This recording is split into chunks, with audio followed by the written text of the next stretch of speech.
മിഥുന്റെ വേർപാട് വിളന്തറ ഗ്രാമനിവാസികൾക്ക് താങ്ങാവുന്നതിനും അപ്പുറമാണ്.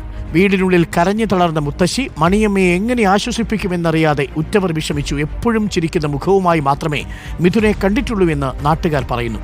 വിദേശത്തുള്ള അമ്മയോട് മകൻ ഐസിയുവിലാണെന്ന് മാത്രമാണ് വീട്ടുകാർ ഇതുവരെയും അറിയിച്ചിരിക്കുന്നത്.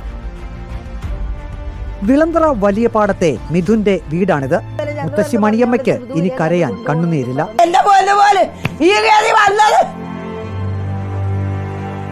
എന്റെ മോൻ പറയും അമ്മേ അത് വേണ്ട, മോൻ ആഗ്രഹമല്ലേ എല്ലാ പരീക്ഷയ്ക്ക് പാസ് ഇപ്പൊ എടുത്തന്റെ പേപ്പറുകൾ കൊണ്ടുവന്ന് വെച്ചിട്ടുണ്ട് കാരണം പാസ്സാവുന്നതിന്റെ. അച്ഛൻ മനുവിനും മകന്റെ മരണം താങ്ങാനായില്ല. അറിയത്തില്ല, എന്താ വേണമെന്ന് അറിയാൻ വയ്യ, എന്താ ചെയ്യണമെന്ന് അറിയാൻ വയ്യ. സുജയുടെ സുഹൃത്തുമായി നാട്ടിലുള്ളവർ വീഡിയോ കോൾ വഴി സംസാരിച്ചു. കുട്ടിയുടെ അമ്മയായിട്ട് എൻ്റെ വൈഫ് കൂടിയിട്ടുണ്ട്, അവർ സംസാരിച്ചിട്ടുണ്ട്, കാര്യം പറഞ്ഞിട്ടുണ്ട്. കാലപ്പഴക്കം ചെന്ന ഈ വീട്ടിലെ ഭിത്തിയിൽ മിഥുൻ എഴുതിയിട്ടിരിക്കുന്ന പേരുകൾ, ആ പേരുകളിൽ ഒരാൾ ഇനിയില്ല. എപ്പോഴും ചിരിച്ചും കളിച്ചും നമ്മളെ വിളിക്കുകയും പറയുകയും ചെയ്യുന്ന മോനാ.